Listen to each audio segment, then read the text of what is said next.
Exactly, as we do have the two players on the field here. On the left we have Francesco, and on the right side we have Hengyue as well, with a nice little Togedemaru and Omanite on the screen as well. Omanite, of course, being quite cute there, actually. A very, very good plushie game right the there. The plushie game is strong within these players. That's why they're 6.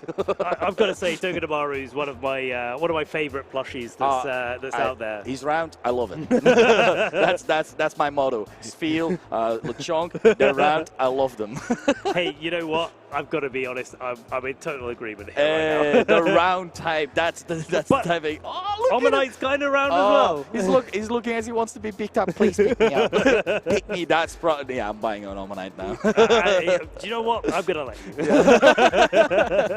But these two players facing off against each other, and really, really excited to see the accomplishment of these two players. Francesco on the left-hand side, top 8 in Players Cup 3. And top 8 in the Liverpool Regional Championships just a few months ago.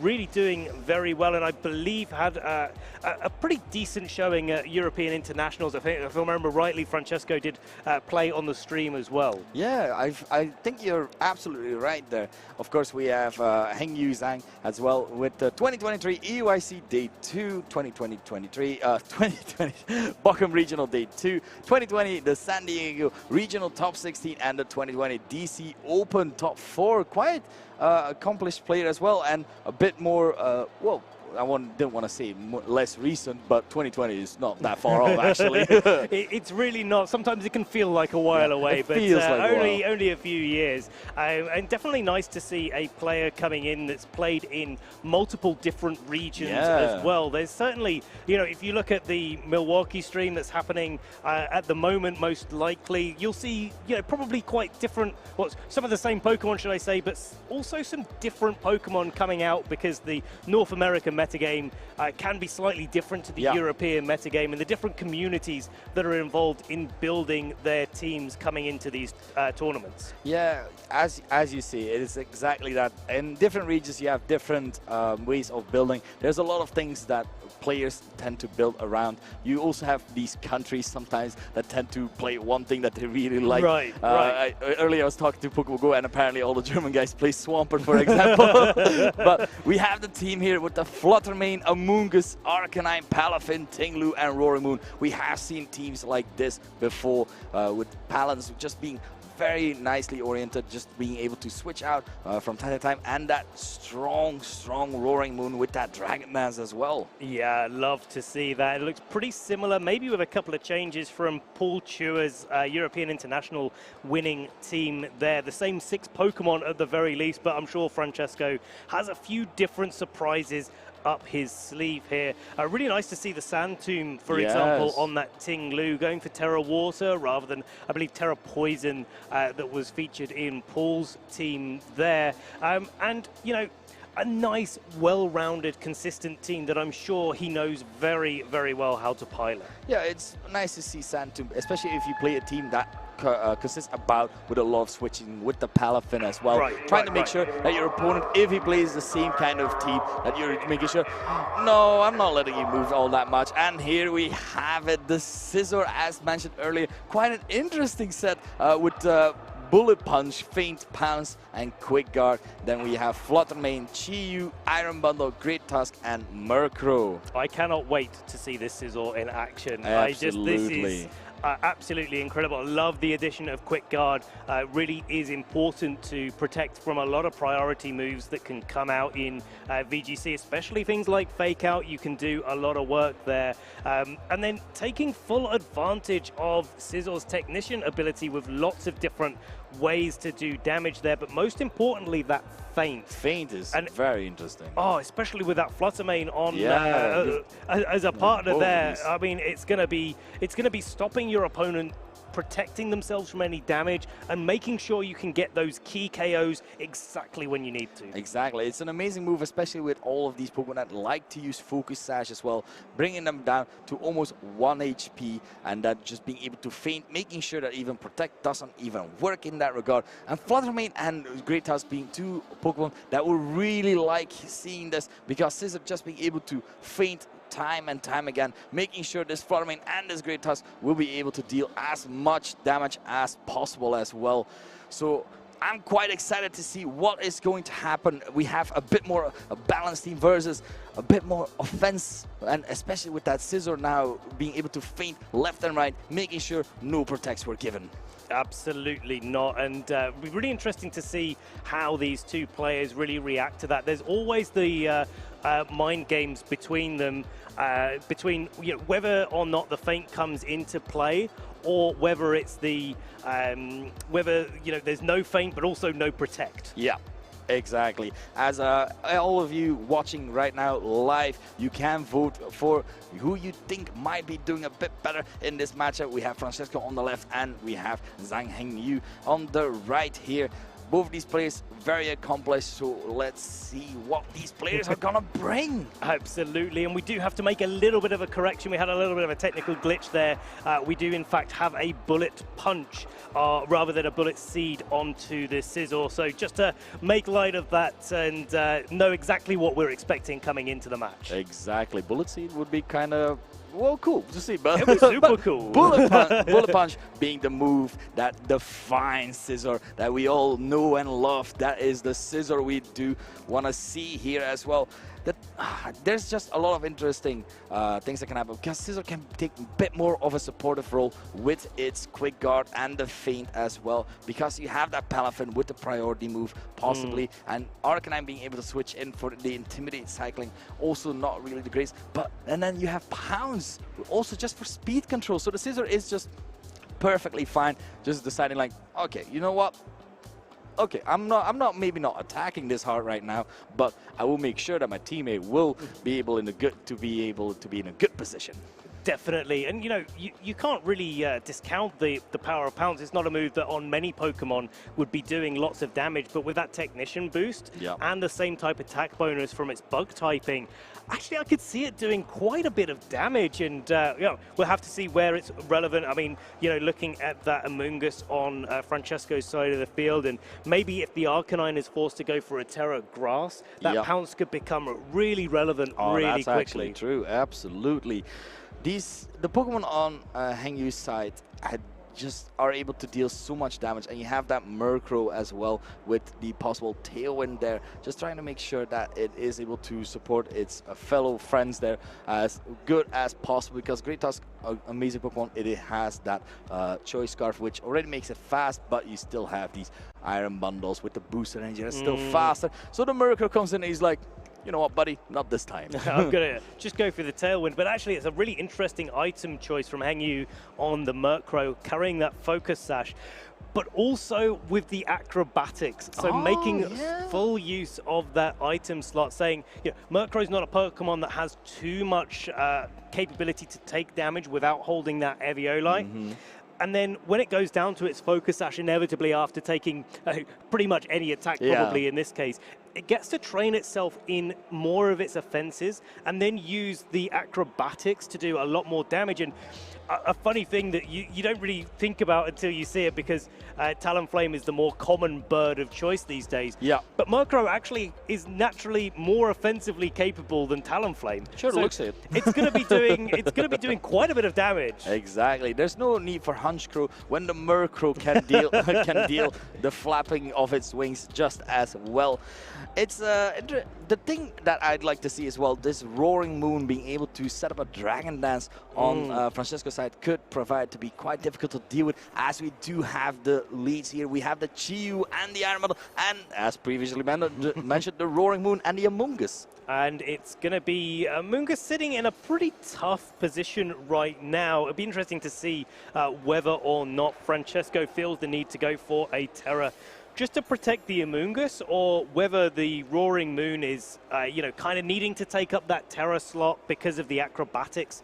After it's consumed now its booster energy. We'll have to see from what happens next as to what particular stat that's going to be boosting. Unfortunately, not able to read the language that Francesco's using right now. Yeah, we'll see it in a second, but we have seen the Iron Bundle also with the booster energy right now. And next to the Chi with its Beads of Ruin, just being able to lure any sort of any sort of special defense that the opponent might have, meaning this Iron Bundle can deal much more damage than it already could have before, because both of these Pokemon are weak to ice, and of course, if that Roaring Moon is going to go for that Terra Flying, it will still remain weak to that ice. It certainly will, as Ting Lu joins the field. Definitely the Pokemon that you want to be bringing onto the field to counteract the Beads of Ruin coming out from that Chi-Yu. A safe Protect, though, coming out from Francesco, not wanting to take any more damage than necessary before getting a little bit more offensive presence on the field. That looks like a freeze dry. That was freeze dry into, as now the Chi-Yu going for an attack as well. Heat Wave took a bit of damage onto that Ting Lu, not too much, but with that Life Orb boosted more than it should have. Certainly, and you know, showing why Assault Vest is one of the most common items on Ting Lu, because it just takes that like an absolute champ. And yeah, now that Roaring Moon has a decision to make, looking at the options Francesco has available to him, could just go straight for the Chi-Yu. Roaring Moon is a Pokemon that, you know, it's fairly fast and would naturally outspeed that Chi-Yu depending on how it's been trained. But that Iron Bundle does have the opportunity to go for Icy Wind. So the question is whether an Icy Wind from Hengyue's side of the field is going to be enough to put the pressure onto that Roaring Moon or not. Exactly, as we have a Protect from this Chi-Yu side, just not wanting to deal really with anything right now. As we see the Freeze Dry not doing, it's doing 50%, but you have to remember Roaring Moon has a respectable amount of that special defense as well, as a Sand Tube coming out from that Ting Lu into that Chi-Yu, but just being able to be protected.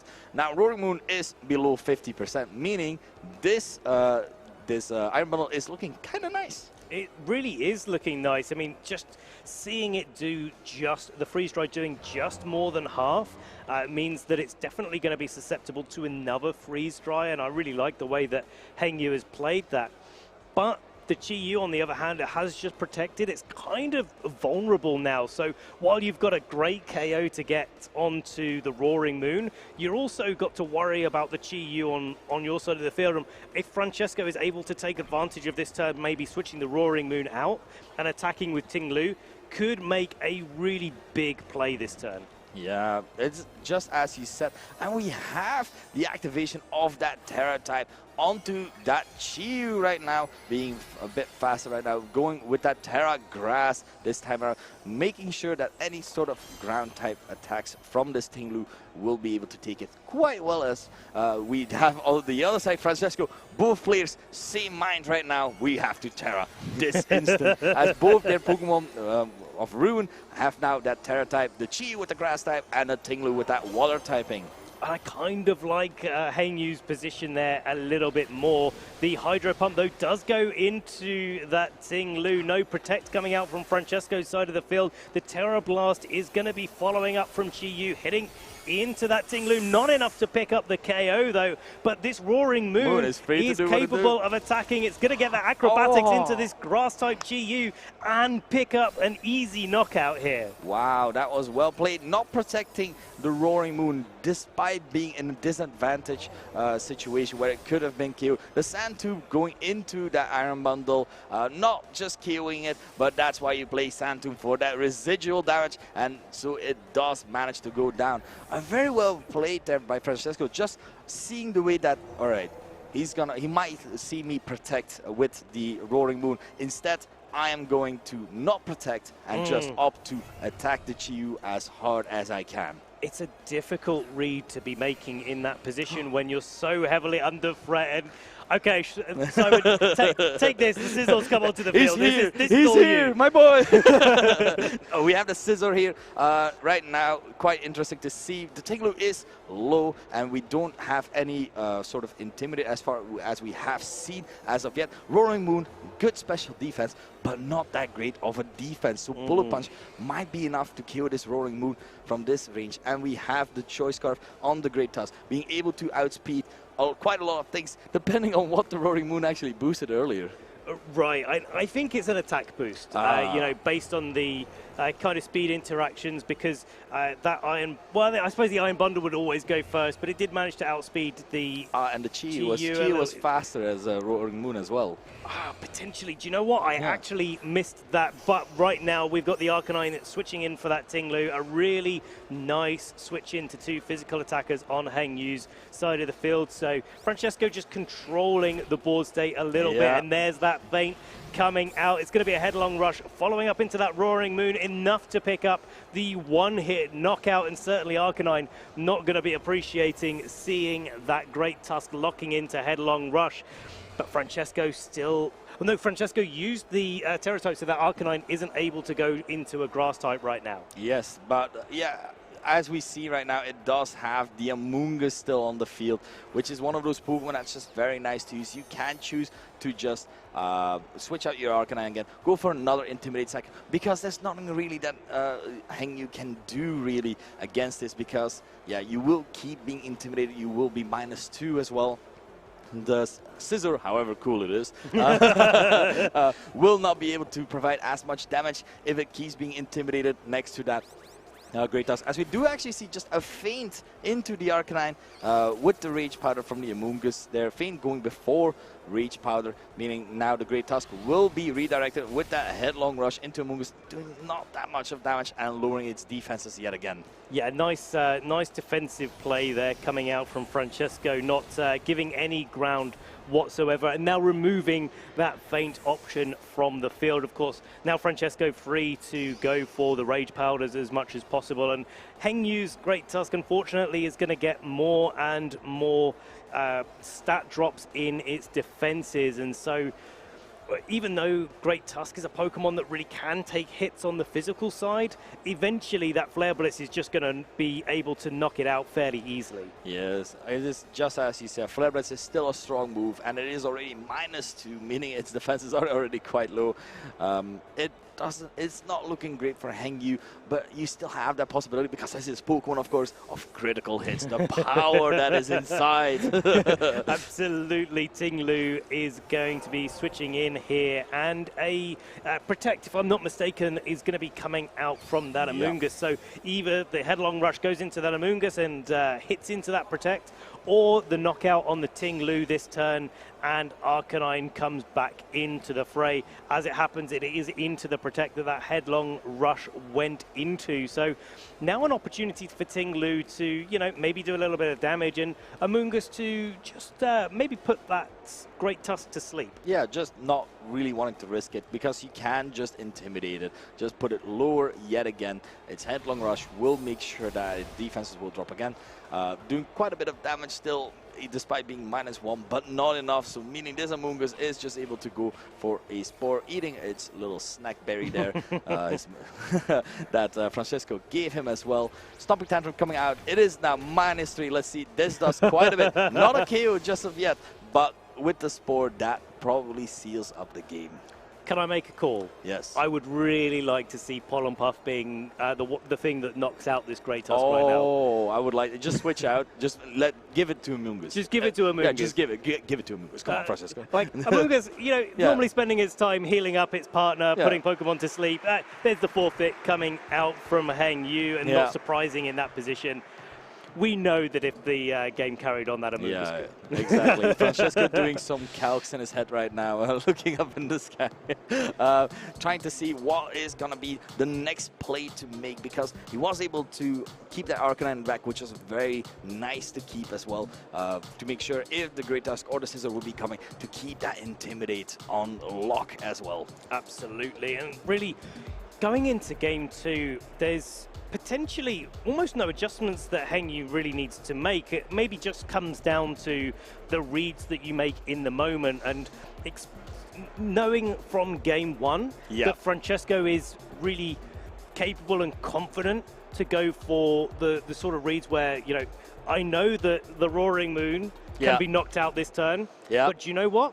I'm going to Terra the other thing, expecting you to target it instead of the Roaring Moon, because it's so under threat. And now that Hengyue has seen that, I'm kind of expecting a different level of play coming out. You have to keep your opponent guessing. As I said earlier, float like a butterfly, butterfree, sting like a beetle. You just have to make sure that your opponent has to keep guessing, like, is he going to protect? Is he not going to protect? Making sure that, just keep guessing. Like, oh, you thought I was going to terrestrialize. Not this turn. that is the thing. And, you know, having the feint on Scizor for Hengyue is the way to remove those mind games, but it's not a guarantee. You don't always have Scizor on the field. You definitely got to play Pokemon until Scizor lands and is able to put that particular pressure on the field. Yeah.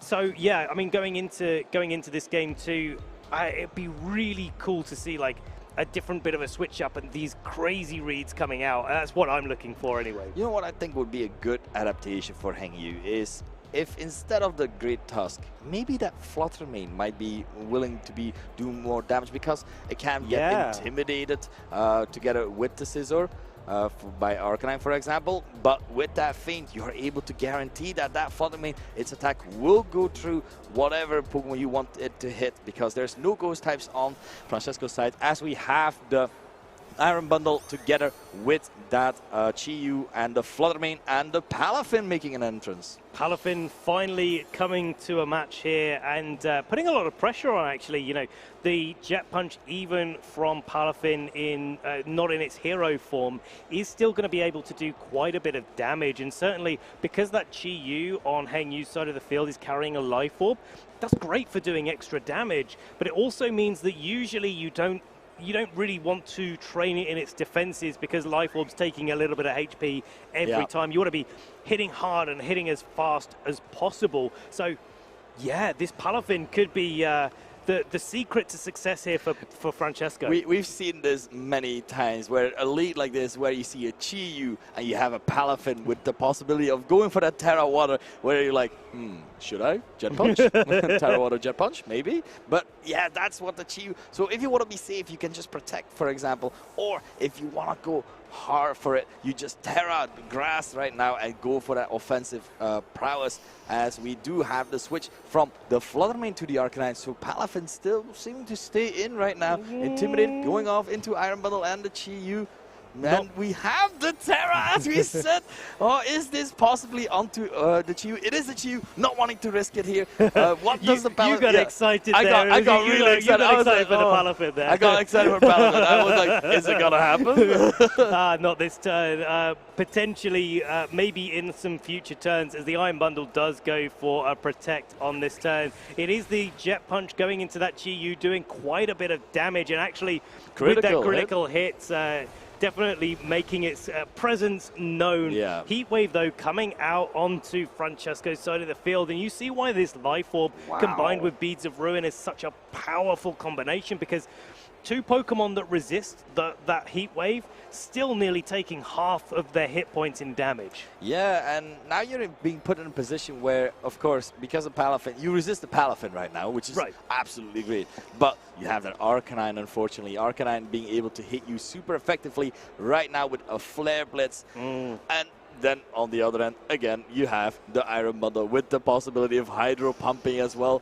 And yeah, and then there's another possibility with the Terra. So there's so many mind games going on right now. There's a lot of mind games, but you know, in many ways, you can have a coverall if you're Hengyue. If you go for a Heat Wave and a Hydro Pump, you always manage to get the KO. But I've got a sneaking suspicion that this is going to be a Terra Water Jet Punch and maybe an Extreme Speed. Yeah, Extreme Speed coming out, doing quite a bit of damage. Is this enough with the Terra Water from this baby Palafin? And it is not enough! This Chi-Yu still hanging on. We see the Icy Wind coming out, doing a bit of damage. Let's see what this Chi-Yu does as its last move here with, of course, Life Orb. It will go down. It is that Dark Pulse into the Arcanine, just making sure that that at least goes down. Yeah, really nice prediction there coming out from Hengyue. You can see why Terra Grass is so good in these sort of situations. The Life Orb recall does, of course, knock out that Chi-Yu, but I feel like Chi-Yu knocking out the Arcanine has done its job. It's done plenty of its job. Palafin is also quite low already as well, showcasing that yeah, it's being put in a position where it's still in its, unfortunately, zero form, where the Iron Bundle is still being able to threaten it as well. So what is the next position? We have the Scarf, Great Tusk right now, and the Amoonguss coming in. Icy Wind still doing plenty of damage. No more Intimidates on field, meaning this Great Tusk is about to make that one of these Pokemon hurt. It certainly is, and yeah, it's a really difficult position, I think, for Francesco to navigate. That Palafin, even with its Terra Water, isn't going to be able to knock out this Great Tusk. Maybe a Wave Crash, although I'm not quite sure on the calculations there. But it's certainly not going to be able to do too much to the Iron Bundle, and that's something that Amoonguss isn't going to appreciate so much, because the combination of two big attacks from Iron Bundle and the Great Tusk possibly could be enough to knock out the Amoonguss before it even gets a chance to spore. Amoonguss is one of those Pokemon where you have to consider, even when you hit this super effectively, you're never sure. Right. So we do see the retrieval of that Palafin, trying to make sure that it has its hero form a bit later. Fluttermane coming right back with a strong choice specs, possibly trying to take any moves here. We have the freeze right of the Fluttermane, and we have the Headlong Rush into the Amoonguss doing over half as well. But this Amoonguss is now free to do what it wants. Yeah, and it certainly could be going for a spore after munching on its Citrus Berry. I really thought when the Fluttermane came in and the Freeze Dry went into that slot, it would be a Headlong Rush follow-up onto that Fluttermane. But seeing that go into Amoonguss is very, very good for Francesco there. Getting the Spore off onto the Great Tusk means this Fluttermane is definitely not going to be going down to the Iron Bundle. And with one guaranteed turn of sleep, Dazzling Gleam is all that's going to be needed to knock out this Great Tusk and do a great deal of damage to the Iron Bundle at the same time. Yeah, it is just as you said. It is going to be one of those positions where you have been put, you had to make a call there. The Amoonguss always has a possibility of Protect, unfortunately, so you have to try and play around that as well. I'm just trying to see the threat that might have been the Palafin, just trying to make sure that Palafin went down. We see the Protect from this Iron Bundle, so probably seeing next is the Sleep from the Great Tusk, and now of course the Shadow Ball this time around from this Fluttermane into that Great Tusk, just being able to pick up the kill. I like that prediction there for Francesco, covering the potential switch into a Fluttermane from Hengyue in the back, and now it's locked into Shadow Ball, and especially with Amoonguss on the field, if it is that Fluttermane in the back for Hengyue, and it is, you know, there's some real decisions to be made here into, you know, what move that you lock into, how both of these Fluttermanes are trained as well, because you know on Francesco's side of the field there's that Rage Powder to take away any super effective damage from Fluttermane on Francesco's side of the field. And Fluttermane can just freely target and knock out the Fluttermane on Hengyue's side of the field. Yeah, you are put in a position where Fluttermane, right now, being one of the fastest Pokemon on the field, do you go for an Ice Wind for speed control, or do you just go for that raw power into that Amoonguss with the Freeze Dry, with the Iron Bundle, trying to make sure that that is at least gone, so that you are able to go for another attack with your own Fluttermane to try and see the kill. We have another Protect from this Iron Bundle actually coming out here. We see the Shadow Ball from the Fluttermane. No Rage Powder. I mean, this Fluttermane is gone. Oh, that is an absolute twist there. I'm not sure if that was a double Protect coming out from the Iron Bundle, but regardless, no opportunity for anything going into that this turn. Spore targeting down and probably expecting the Fluttermane on Francesco's side of the field. Francesco expecting that their Fluttermane was going to be the faster one. Wow, what a turn. Yeah, this is, to say the least, riveting to see, because this might have been a speed tie, this might not have been, but now because no Iron Bundle went to sleep, it means this Iron Bundle is still being able to deal that amount of pressure, especially to this Palafin right now, because Palafin only with its water type moves not gonna be able to one-hit KO this Iron Bundle, but yeah, it is still able to do a lot of damage to this Fluttermane. It certainly could, and a Jet Punch could knock out the Fluttermane in one. It all comes down to what Pokemon protect and what don't. As we see the Rage Powder coming out from the Amoonguss is going to be redirecting the Iron Bundle's attacks, but that Jet Punch is going to pick up a one-hit knockout onto that Fluttermane freeze dry following up into the Amoonguss. It survives on 13 hit points, and it's going to be staying around for another turn, and certainly Palafin is going to be appreciating the support. Yeah, this means that the Palafin can choose to go for a wave crash. You can possibly protect the Amoonguss, predicting that the Iron Bundle might go for an attack into the Amoonguss slot, but if the Amoonguss protects on that turn, that means you get 2 wave crashes into it. So you have to really, this is the turn where it all comes down to. Yeah, and we see what the Terra Water Wave Crash is able to do to the Iron Bundle. Yeah. From experience, it's kind of around the 50% mark, so if you do get 2 going into that Iron Bundle, maybe it's going to be enough to pick up the KO, but a Rage Powder coming out from the Amoonguss, it's going to be a Freeze Dry picking up the KO. Yep, meaning this Palafin is now free to do what it wants. It has the Mystic Water, it has a Terra Water, it has its hero form. Let's see what this Wave Crash does. It does well over 50%. Is it enough for the Jet Punch? That is the question that both of these trainers are going to be answering. We're going to be answering that right now. Jet Punch launches into Iron Bundle. And it is a KO! Francesco was completely ready with the fist as well, raised in the air for the Jet Punch. An amazing showcase of this Palafin, just the raw power that it has. Yes, indeed, Francesco, you definitely deserve that. Well played there. The Palafin still proving early game it was strong, and even at the end game. Well played, Francesco, and well played to you as well, Hengyue. Such an excellent end game. You can see how pleased Francesco is to have won that match and now has secured his position in Day 2 Swiss at the Turin special event. So congratulations to Francesco. Of course, Hengyue played that fantastically as well, but oh, look at the excitement on Francesco's face. Absolutely deserved. This is just showcasing the amount of love that you have for the game, and commonly, just coming out really at round 7, you got your Day 2. Yes, you are allowed to be happy because you just went 7-0 as well. 7-0 is in a field as stacked as we are in both in Italy. That's enough on its own. Yeah, exactly. But of course, you know, we've got so many players coming over internationally for this tournament as well, and to be able to be going so positively in a field this strong is no joke whatsoever. Absolutely, it's showcasing.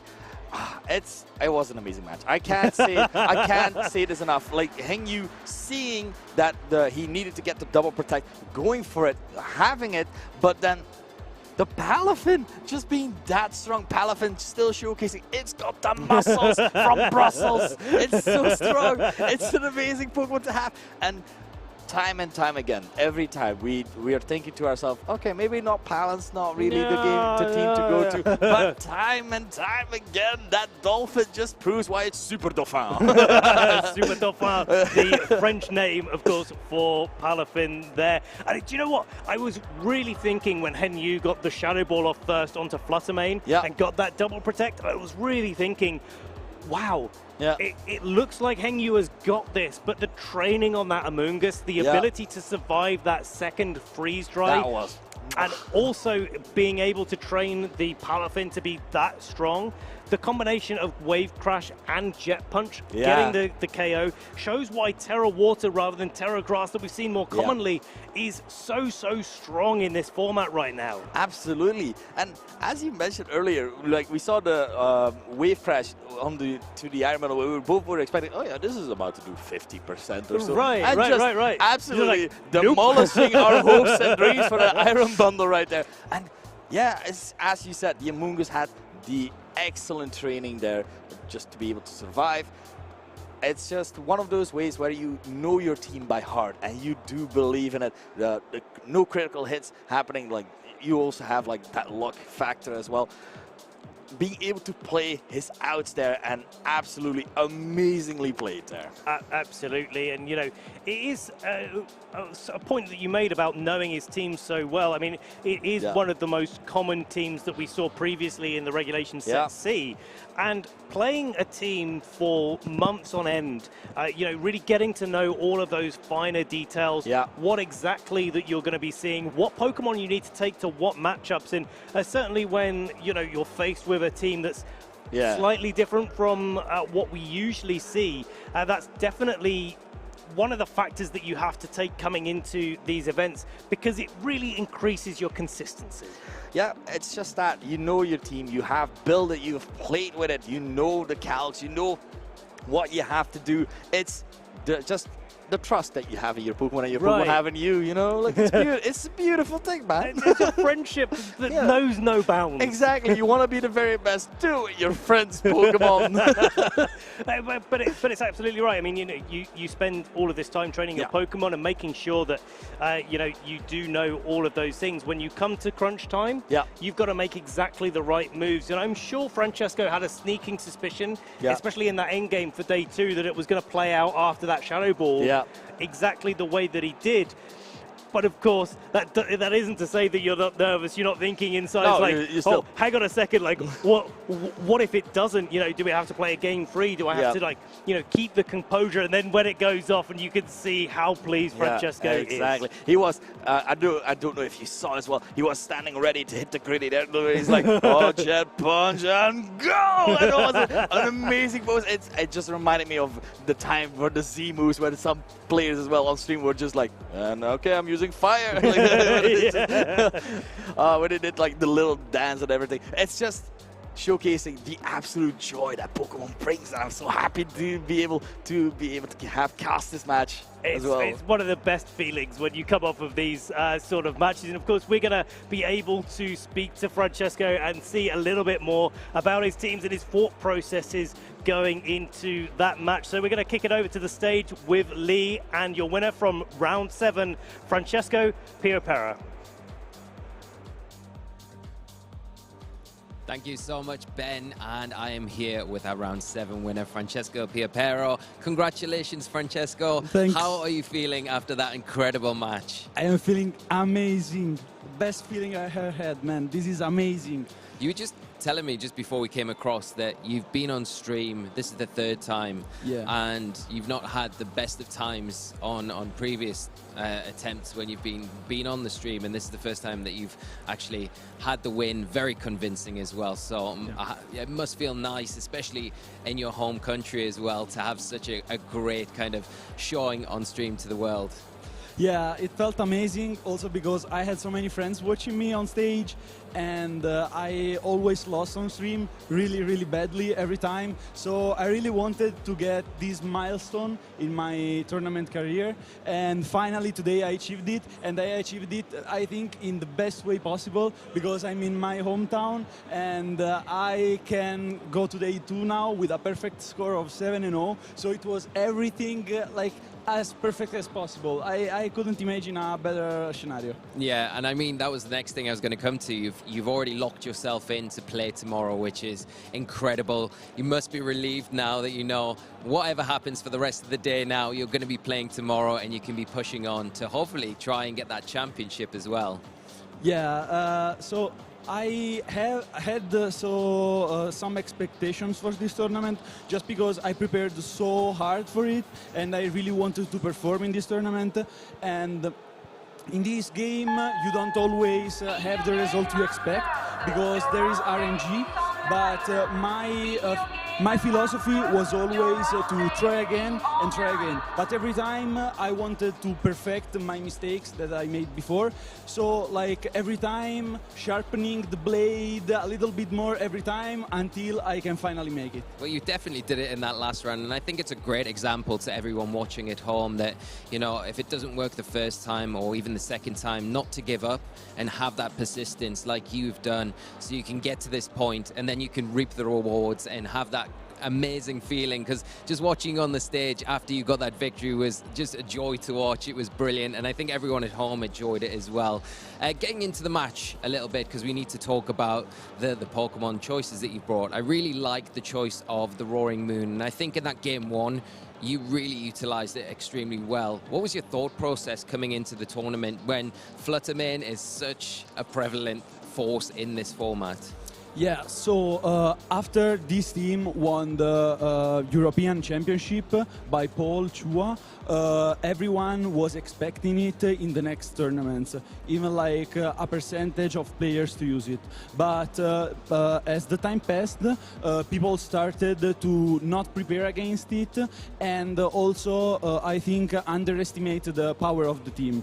And Roaring Moon was a choice that actually came to my mind during night, and I texted my friend Asuya, who's watching me, and I cheer him, and I talked to him, and I said him like, man, this Pokemon, I think this is the piece of the puzzle that is missing, because I was already using the same core of Palafin, Fluttermane, Amoonguss and Arcanine, but I was using a different fillers for the team, which were Kingambit and Dragonite, but I really wanted to add a Ruin to the team because we are able to use them now in Regulation C, and Roaring Moon seemed to me like a great Pokemon to add, because it had the move Throat Chop, which can stop opposing Pokemons for going for sound moves, and in this period everyone is really abusing of the move Howl, and so I thought it could be a really cool concept to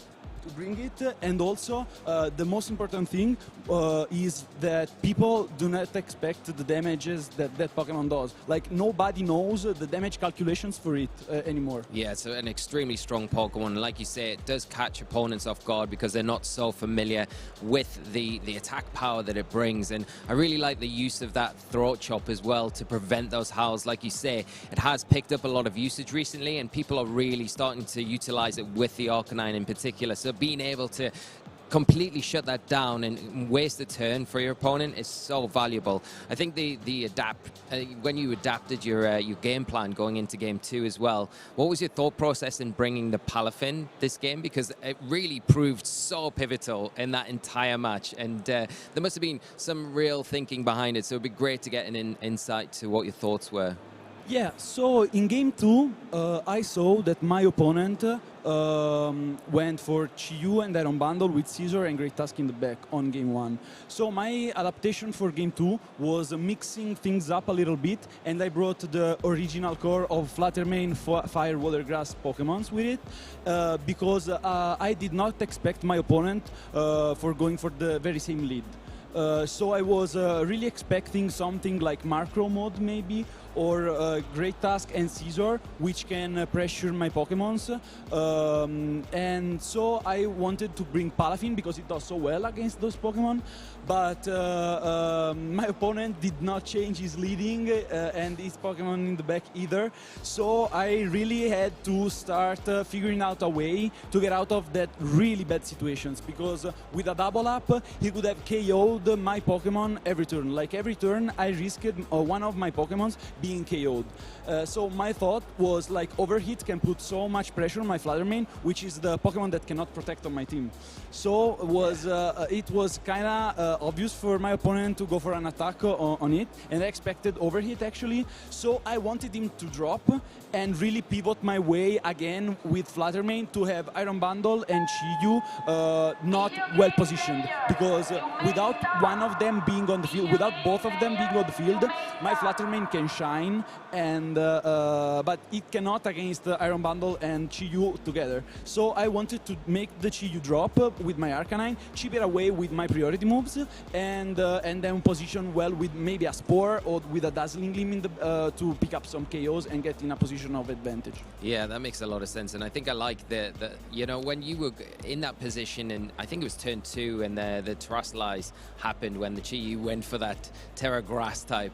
You must have been thinking then, do I have enough to... You must have been confident at that stage to go for the double up with the Jet Punch I think you went for, and then the Extreme Speed with the Arcanine, but it just hung on there, and I think at that point I was thinking it might be a bit difficult to kind of come back from that point, because I think the Palafin had taken a lot of damage as well by that stage, and you're thinking, I've got to switch it out to get it back in, to really utilize it in its hero form, and it seemed a bit difficult, but you managed to pilot that situation extremely well, get rid of the Chi-Yu, and then pilot back in the Palafin, get it in its hero form, and close the matchup from there. Yeah, so in the first stages of the game, I had to play a game of mouse and cat with my opponent because my Palafin was either gonna switch for a Pokemon that may take like a lot of damage from my opponent's Freeze Dries and Heat Wave. Even Arcanine takes so much damage we saw in the game. So I had to like chip it away, expect him to attack the other slot, maybe because it was a safer KO than a typing that he didn't expect, maybe switching on the Palafin slot, or a more likely even Protect from my Palafin, which could have wasted a turn for his Pokemons. So I stayed on the field for quite a while with my Palafin, and I actually got a critical hit with Jet Punch on his Chi-Yu, which helped get him in range of the Life Orb. But actually, if it survived the second Jet Punch plus Extreme Speed, it was better, because once he went for Dark Pulse and he did not KO my Palafin, it didn't matter anymore, because I could have just gone for Jet Punch, which he has few switch-ins of that, and he takes a lot of damage, substantial damage from everyone on his team. So I preferred him like maybe to survive if it doesn't die from E-Speed plus Jet Punch, but it KO'd himself with Life Orb, giving him a free switch, so it made the things even more tricky. And so after that I had to play well my Among Us, but luckily he did not KO my Palafin, because he was expecting a Protect every turn. So I had to play really well that Palafin. Yeah, no, thank you so much. Great insights. And it's really always nice to kind of get the thoughts of the players in the heat of the moment in the match. So a massive congratulations. Is there anyone you'd like to give a shout out to at home? Yeah, so actually there are quite a few. Yeah. So first of all, I want to give a shout out to my friend Vincenzo, that is watching me from Naples, Asuya. Hi, man. And also a big shout out to my friend Jude Lee, who helped me so much with getting the optimizing the team, and also giving me like a ton of game plans and help. And he is really the mind behind this team, so I have to give him a really big shout out. Also, big shout out to the America's latest winner, Shilian Tang, which helped me getting the team ready for the tournament, and to all my friends of the King Gambito Corporation, Alex, Chapa, Carson, Neil, and the others. Also, shout out to Neil for helping me with the prep so much. He helped me a ton with preparing the matchups. And also the final shout out, but maybe the most important, is towards my parents, which without them I couldn't have been here. So I really thank them from the bottom of my heart. Thank you so much. And, you know, a lot of people behind the success for yourself, but massive congratulations once again for that win. Good luck in the rest of the tournament. Also, last shout out, sorry, to my brother Gigi, who is here behind the stage. I hope he's getting on as well as you are. Yeah, Gigi, you are the best brother, and also Andrea, the best brothers in the world, and I couldn't ask for more. Thank you, guys. I love you. Thank you so much, Francesco, and again, congratulations. We're going to cut to a quick break, and we'll be right back with the action.